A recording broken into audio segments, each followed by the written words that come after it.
बिहार के मुख्यमंत्री नीतीश कुमार जेडीयू की तरफ से पीएम मटेरियल हैं। ये बात पार्टी ने अब आधिकारिक तौर पर साफ कर दी है। इसे लेकर बकायदा जेडीयू की राष्ट्रीय परिषद की बैठक में एक प्रस्ताव भी पारित कर दिया गया है। ये प्रस्ताव पटना में 3.5 घंटे तक चली राष्ट्रीय परिषद की बैठक में पेश किया गया था, जिसे सर्वसम्मति से पास कर दिया गया। प्रस्ताव में कहा गया है कि मुख्यमंत्री नीतीश कुमार में वो सारी योग्यताएं हैं जो एक प्रधानमंत्री में होनी चाहिए। अब तक नीतीश कुमार के पीएम मटेरियल होने के बाद पार्टी के अलग अलग नेता निजी तौर पर कहा करते थे, लेकिन अब ये बात जेडीयू की तरफ से ऑफिशियल कर दी गई है। जेडीयू के राष्ट्रीय अध्यक्ष लल्लन सिंह ने कहा कि बिहार के मुख्यमंत्री नीतीश कुमार ने देश का पीएम बनने के लिए सभी क्षमताएं हैं। उन्होंने कहा कि पीएम बनने के गुण होने और दावा पेश करने में अंतर होता है। पीएम मटेरियल का मतलब है कि उनमें देश का नेतृत्व करने की क्षमता है। हम एक छोटी पार्टी है, इसके लिए हम कैसे दावा करेंगे।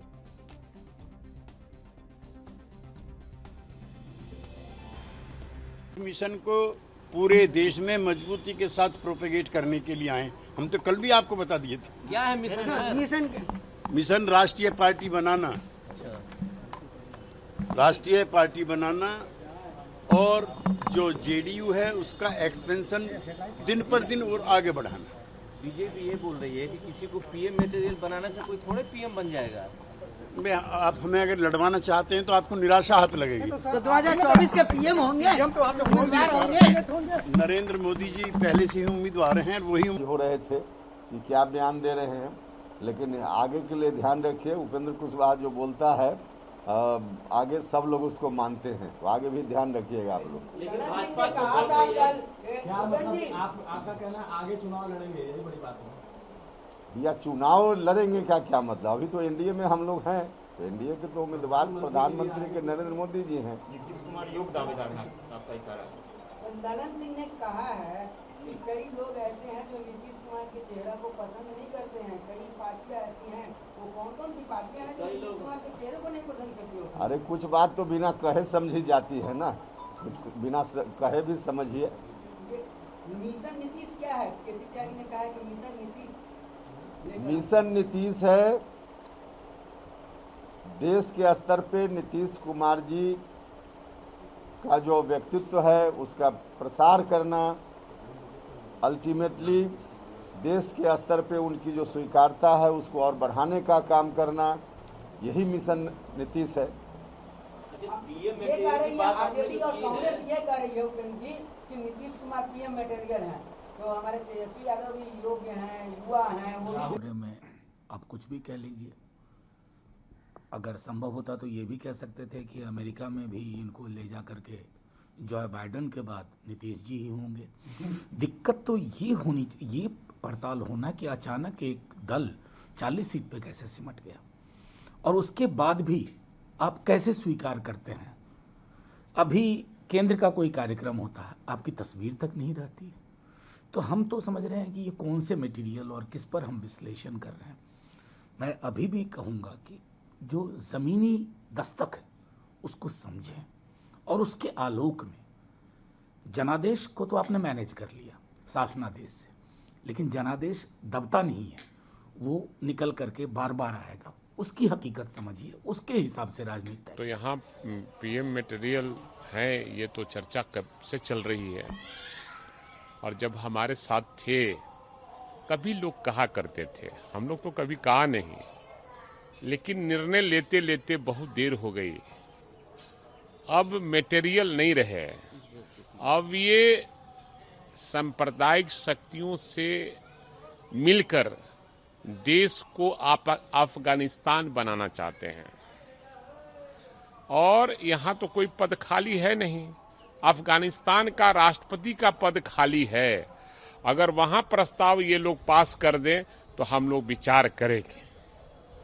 क्या आपको लगता है कि दोनों पार्टियों में कुछ ठीक नहीं है? नहीं, तो 36 का संबंध है, कभी भी कुछ हो सकता है। नीतीश कुमार कभी भी जेल से आ सकते हैं, सृजन घोटाला में कभी भी जा सकते हैं। आखिर भाजपा बिहार चल नहीं रहा है और देश की बागडोर संभालने चले हैं। बिहार में तो विधि व्यवस्था इस तरह से है, भ्रष्टाचार चरम सीमा पर है, देश संभालने चले हैं और इनके लोग इतनी चमचागिरी करते हैं, इस तरह से चमचागिरी टीटीएम गिरी करते हैं कि बिहार के लोग थू थू कर रहे हैं। कि बिहार तो चल नहीं रहा, देश चलाने चले हैं। नहीं तो कोई आदमी अपने नेता के बारे में वर्णन करेगा तो उसके बारे में अच्छा शब्दों का इस्तेमाल नहीं करेगा, उनके ब्रांडिंग नहीं करेगा, तो फिर अपने नेता के अंदर में कैसे काम करेगा। इसलिए उनके पार्टी के नेता उनको अगर यह कहते हैं कि वो पीएम मटेरियल हैं तो उनको कहना ही चाहिए। हर आदमी अपने नेता को रिझाने के लिए कोई कुछ बात को कहता है, लेकिन उन्होंने ऐसा कुछ नहीं कहा है कि वो पीएम के उम्मीदवार हैं। उन्होंने, उनके राष्ट्रीय अध्यक्ष ललन सिंह जी ने स्पष्ट कहा है कि हमारे नेता को दूसरे पार्टी के लोग स्वीकार भी नहीं करते और हम छोटी पार्टी हैं इसलिए प्रधानमंत्री भी नहीं बन सकते। उन्होंने सारी बातों को स्पष्ट किया है और इसमें कोई द्वेष की बात नहीं है। हर आदमी में अपनी क्वालिटी होती है, लेकिन क्वालिटी होने से कोई प्राइम मिनिस्टर और चीफ मिनिस्टर नहीं बनता। उसके लिए योग्यता के साथ साथ जो लोकतंत्र की योग्यता है उसकी भी जरूरत होती है और इन्हीं शब्दों का उन लोगों ने विश्लेषण किया, इसलिए बहुत इसमें हाई तौबा करने की जरूरत मैं नहीं समझता हूँ।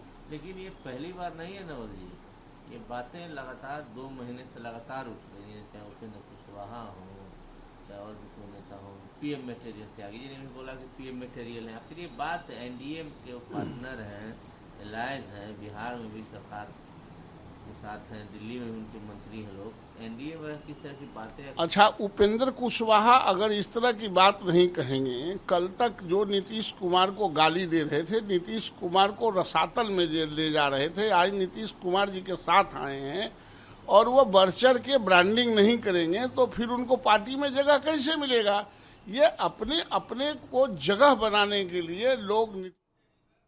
तो क्या बिहार में बीजेपी और जेडीयू के बीच सब कुछ ठीक है? लगता तो नहीं है। इसलिए ही शायद नीतीश कुमार की जेडीयू ने राज्य और केंद्र स्तर पर एनडीए समन्वय समिति गठित बनाने की आवाज उठाई है।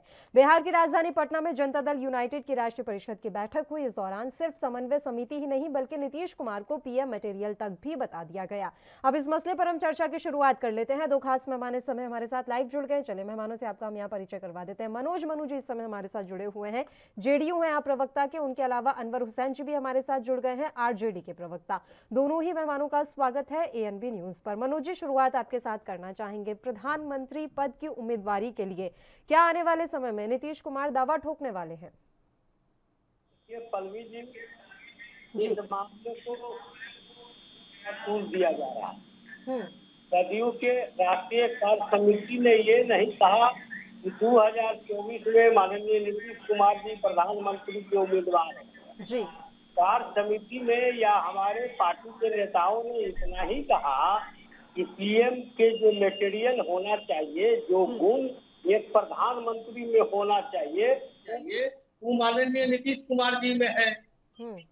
तो ये कहीं से ऐसा नहीं आ रहा है कि हम 2024 में प्रधानमंत्री के उम्मीदवार जदयू ने ठोक दिया है, जिस पर इतना चील पल्लव हो रहा है। सभी दल को, राष्ट्रीय अध्यक्ष हो, राष्ट्रीय पार्टी हो या कोई पार्टी हो, उनको अपने नेता अगर उनके चाल और चरित्र मिलते हो राष्ट्र के सर्वोच्च पद के लिए, तो उस बारे में उनको कहने का हक है। नहीं सर, पता है चर्चा क्यों उठ रही है मनोज जी? चर्चा का विषय इसलिए हो रहा है, पेगासस की जांच की मांग आपकी पार्टी के द्वारा की गई। उसके अलावा हमने देखा कि जातिगत जनगणना के आधार पर भी आप लोगों ने काफी मांग उठाई थी। अब तीसरी बात ये कह दी कि पीएम पद के लिए बिल्कुल योग्य हैं वो। तो जब इस तरह के एक के बाद एक कई ऐसे बयान सामने आते हैं जो बिल्कुल भारतीय जनता पार्टी की विचारधारा से अलग हो रहे हैं, तब जाकर चर्चा का ये विषय बन जाता है। अब मैं ये जानना चाहती हूँ कि आपने अपने विचार व्यक्त किए, लेकिन इसमें प्रस्ताव पारित करने की कहाँ जरूरत आ गई थी, ये भी बता दीजिए मनोज जी। तब मैं अनवर हुसैन जी के पास जाऊंगी, बताइए। देखिए, प्रस्ताव पारित करने का कोई मतलब नहीं है। प्रस्ताव पारित क्या कर रहे हैं? हमारे नेता उस गुण को, काबिलियत को, जो उनके लिए प्रधानमंत्री के लिए होना चाहिए, उसके सारे गुणों को हम उनमें हमारे नेता में है, तो हमारी कार्य समिति ने पारित किया ना। कोई एनडीए के कार्य समिति के सामने तो हमने नहीं रखा है कि हमने ये प्रस्ताव पारित किया और आप दीजिए। और आपने कहा कि हम जातीय जनगणना और इन सब सवाल पर, तो जातीय जनगणना पर तो आज से नहीं, हम शुरू से ही जातीय जनगणना पर है। दो बार हम लोगों ने विधानसभा से प्रस्ताव पारित करा के केंद्र सरकार को भेजा, उसमें भारतीय जनता पार्टी भी थी। तो हम लोग जिस पर अड़े रहते हैं, जदयू जिस पर अड़ी है उस पर चलती है। और हमारा कोई पार्टी का हमारा गठबंधन उनके साथ है, पार्टी के उनके हाथ में हमने गिरवी नहीं रखा है।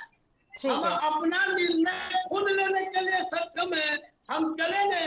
हम अपने जिन मुद्दों को लेकर हमारी पार्टी की स्थापना हुई है और पार्टी की जो नीति है, निर्धारण है, हम गठबंधन किसी के साथ कर सकते हैं, चुनावी गठबंधन किसी के साथ होता है, लेकिन हम अपने असूल को भूल जाए, समाप्त हो जाए, और जो सही है उस सही को भी अगर हम झूठ कहेंगे।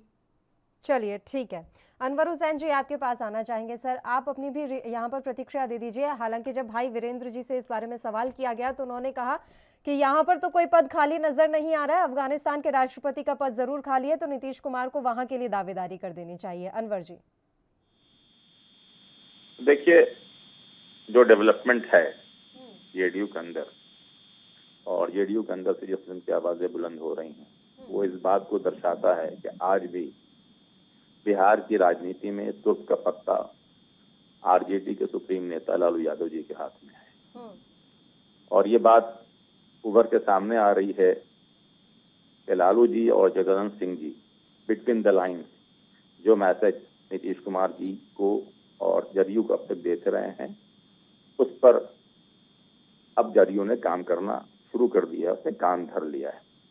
बाकी ये सवाल नीतीश कुमार जी में प्रधानमंत्री होने के गुण है कि नहीं है, तो देश में बहुत सारे नेता हैं जो इस लायक हैं तो कल प्रधानमंत्री हो सकते हैं। उसमें जहाँ तक नीतीश कुमार जी की है तो अपने सीनियर नेता हैं, काफी लंबा समय उन्होंने पॉलिटिक्स में दिया है, तो वो सोच सकते हैं अपने बारे में, उनकी पार्टी भी सोच सकती है अपने बारे में। हम इस पर कोई कमेंट नहीं करना चाहेंगे, लेकिन ये बात भी इससे साफ हो रही है कि भाजपा और जदयू टकराव के रास्ते पर है, और जदयू ने बहुत जमाने के बाद भाजपा के सामने एक असर्टिव मोड में आई है,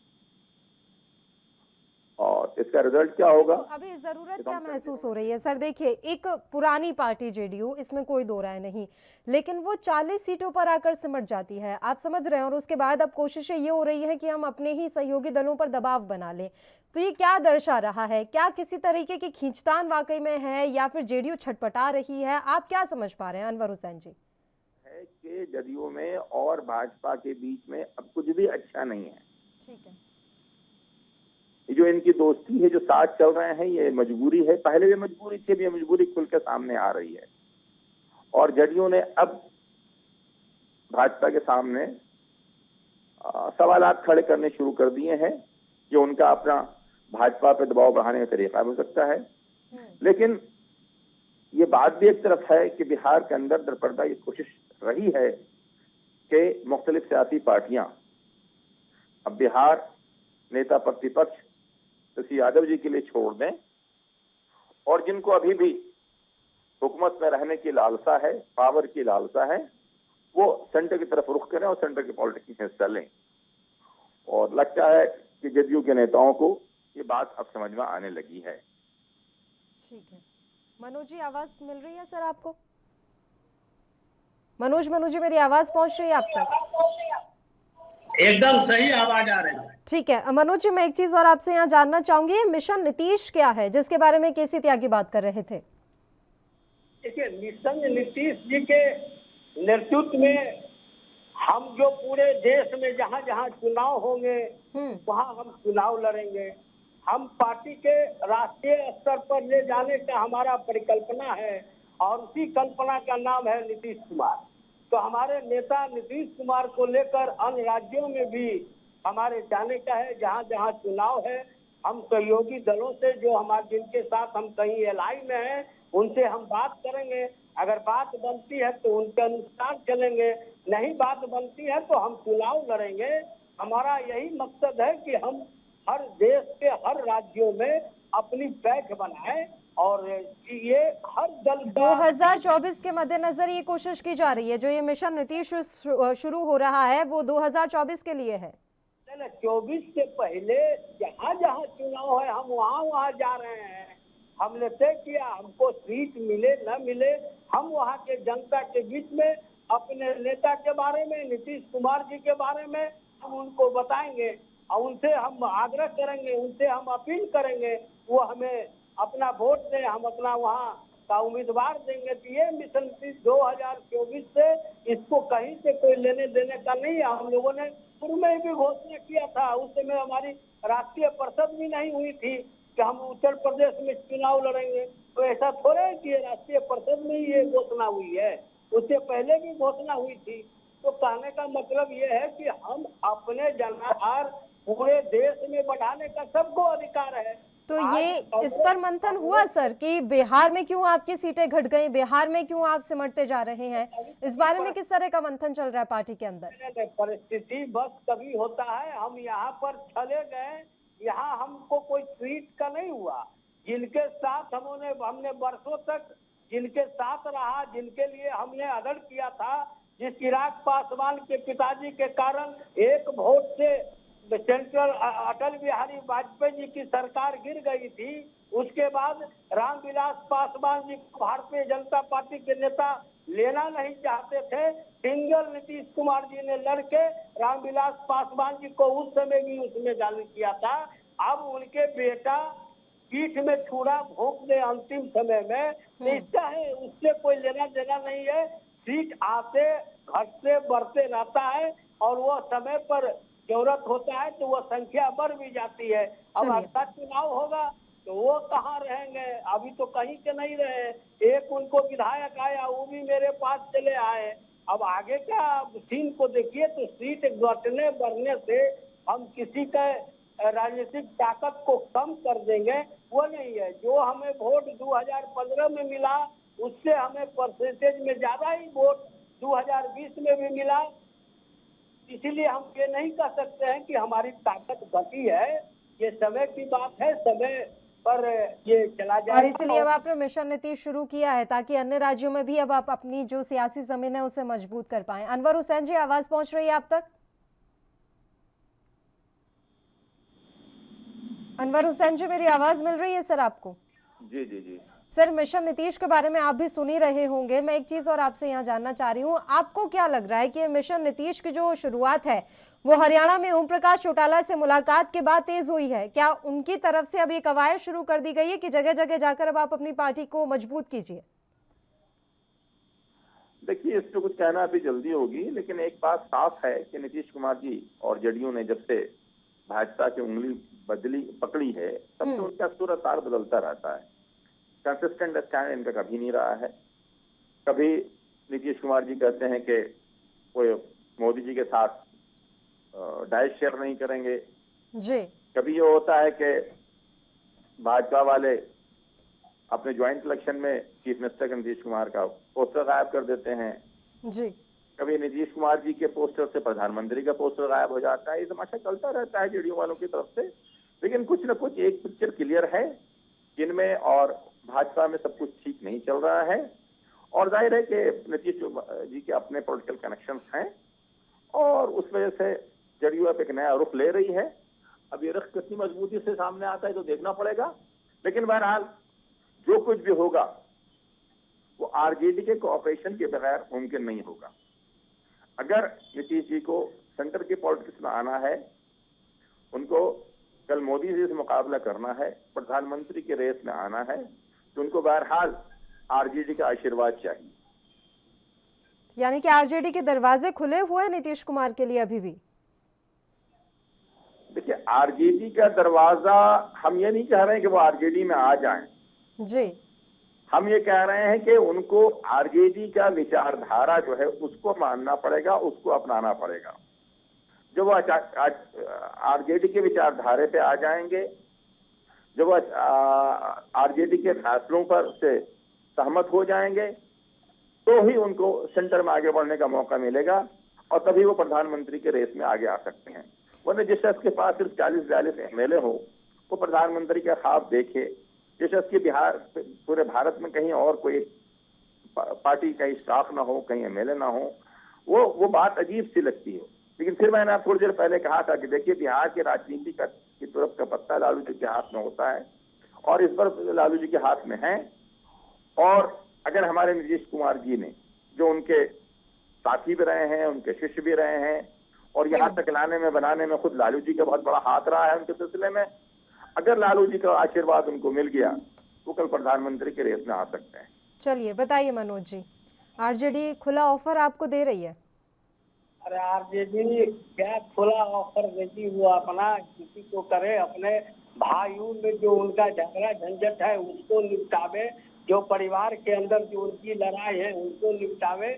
नीतीश कुमार जी नाम देश का चढ़ती हुई जवानी का, जिस ओर जमाना चलता है उस ओर जवानी चलती है। हम सीट की बात नहीं कर रहे हैं, अच्छी बात है इनका अपना, जब पहले अपने घर में तो ले, प्रदेश अध्यक्ष को इनके एक विधायक अपने चैम्बर में बुलाते हैं, तो ये अपनी संस्कृति और सभ्यता को तो बदल के रख ले। अब तो इनके ऊपर है भी नहीं, अब क्योंकि लालू जी तो इनके अब कोई विधायक मंत्री या कुछ आ नहीं सकते हैं राजनीति में, अब उनके नाम लेके चल रहे हैं तो चले, हमके इनके ऑफर से कोई मतलब नहीं है। ऑफर तो वो मतलब लेता है कि जो कमजोर रहता है, हम खुद में अपने में सक्षम है, हम पूरे देश में अपना अलग जलाने के लिए काबिलियत है हमारे पास, हमारे पार्टी के नेताओं के पास।